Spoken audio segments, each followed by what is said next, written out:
Para sa'yo, anong ideal family? Ang ideal family para sa akin, syempre, yung buo yung pamilya, merong daddy, merong mommy, tsaka mga kapatid, tsaka nakatira rin sa isang bahay. Ilang taon nang kasal ang magulang mo? 19 years na silang kasal. Nag-aaway ba sila sa harapan mo? Hindi. Ayaw nila ipakita na nag-aaway kami. Kasi syempre, baka mag-row na kami.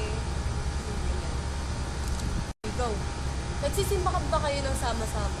Oo naman. Especially kapag Sunday.